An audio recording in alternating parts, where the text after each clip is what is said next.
ಒಂದು ಗ್ರಾಮದಲ್ಲಿ ರೈತನಿದ್ದ. ಅವನಿಗೆ ಯಾವಾಗಲೂ ಒಂದು ಚಟ ರೋಗದ ತರಹ ಪ್ರತಿದಿನ ಬೆಳೀತಾನೇ ಇತ್ತು. ಅದೇನಂದ್ರೆ ಯಾವಾಗಲೂ ಚಿಂತೆ ಮಾಡ್ತಾ ಇರುವುದು. ಅವನು ಕೆಲಸ ಮಾಡುವಾಗಲೂ ಚಿಂತೆ, ಊಟ ಮಾಡುವಾಗಲೂ ಚಿಂತೆ, ನಿದ್ದೆ ಮಾಡುವಾಗಲೂ ಚಿಂತೆ. ಹೀಗೆ ಪ್ರತಿದಿನ ಯೋಚನೆಯಲ್ಲೇ ಮುಳುಗಿ ಹೋಗಿದ್ದ. ಅವನು 50ರಿಂದ 60 ಎಕರೆ ಹೊಲವನ್ನು ಕೂಡ ಹೊಂದಿದ್ದ.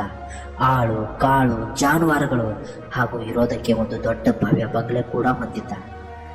ಒಂದು ಲೆಕ್ಕದಲ್ಲಿ ಜಮೀನ್ದಾರ ಅಂದ್ರೂ ತಪ್ಪಾಗಲ್ಲ.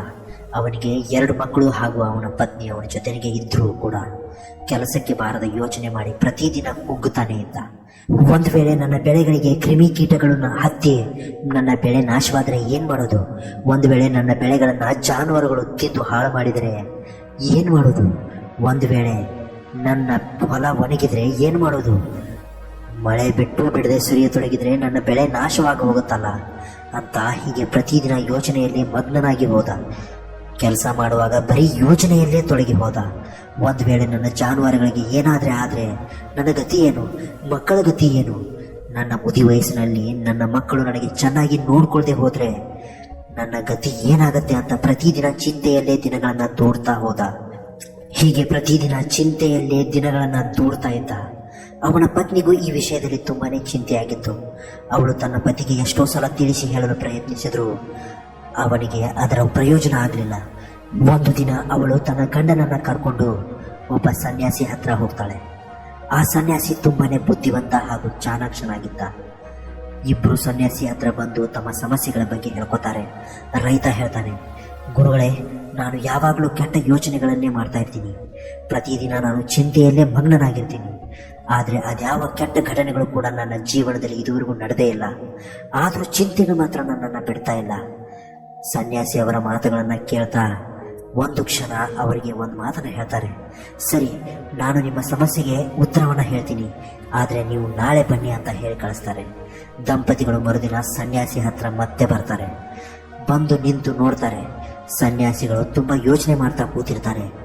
ಅವರ ಮುಂದೆ ಒಂದು ಗ್ಲಾಸ್ ತುಂಬಿರುವ ಹಾಲು ಇರುತ್ತೆ. ಅದನ್ನು ನೋಡ್ತಾ ಸನ್ಯಾಸಿ ತುಂಬ ಯೋಚನೆಯಲ್ಲಿ ಮಗ್ನರಾಗಿರ್ತಾ ಕೂತಿರ್ತಾರೆ. ದಂಪತಿಗಳು ಸನ್ಯಾಸಿಗೆ ಕೇಳ್ತಾರೆ, ಸ್ವಾಮೀಜಿ, ಯಾಕೆ, ಏನಾಯ್ತು, ಯಾಕೆ ಚಿಂತೆ ಮಾಡ್ತಾ ಕೂತಿದ್ದೀರಾ ಅಂತಾರೆ.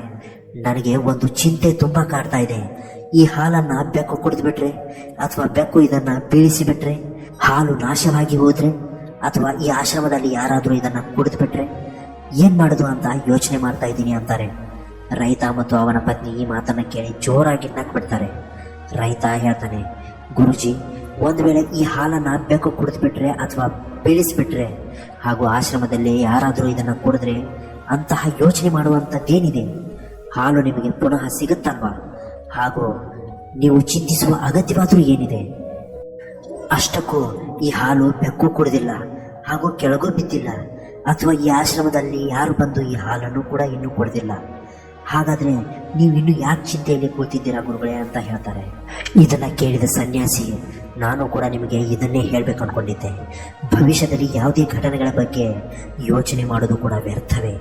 ಯಾಕಂದರೆ ನೀವು ಯೋಚಿಸುವ ಯಾವುದೇ ಘಟನೆಗಳು ನಿಮ್ಮ ಜೀವನದಲ್ಲಿ ನಡೆದೇ ಇರಲ್ಲ. ಒಂದು ವೇಳೆ ನಡೆದರೂ ಕೂಡ ಅದನ್ನು ಮತ್ತೆ ಪಡ್ಕೊಳ್ಳೋ ತಾಕತ್ತು ನಮ್ಮಲ್ಲೇ ಇರುತ್ತೆ. ಜಗತ್ತಲ್ಲಿ ಸಮಸ್ಯೆ ಅನ್ನೋದು ಹುಟ್ಕೊಂಡ್ರೆ ಅದ್ರ ಜೊತೆ ಪರಿಹಾರ ಕೂಡ ಹುಟ್ಕೊಂಡಿರುತ್ತೆ ಅಂತ ಹೇಳ್ತಾರೆ. ಇದನ್ನು ಕೇಳಿದ ರೈತನಿಗೆ ಯಾರೋ ಜೋರಾಗಿ ಕೆನ್ನೆಗೆ ಹೊಡೆದು ನಿದ್ದೆಯಲ್ಲಿದ್ದ ಅವನನ್ನು ಎಚ್ಚರಿಸಿದಂತಾಗತ್ತೆ.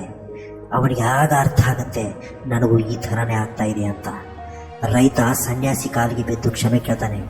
ಡಿಯರ್ ಫ್ರೆಂಡ್ಸ್, ಈ ಕಥೆಯ ಮೂಲ ಉದ್ದೇಶ ಏನು ಅಂದರೆ, ಭವಿಷ್ಯದ ಬಗ್ಗೆ ಚಿಂತಿಸದೆ ನಮ್ಮ ಕಾಯಕವನ್ನು ನಂಬಿ ನಮ್ಮ ಕಾಯಕವನ್ನು ಪ್ರೀತಿಸಿ ಆತ್ಮವಿಶ್ವಾಸದಿಂದ ಮುನ್ನುಗ್ಗಬೇಕು ಅಂತ. ನಮಸ್ಕಾರ, ಎಲ್ರಿಗೂ ಒಳ್ಳೆಯದಾಗಲಿ.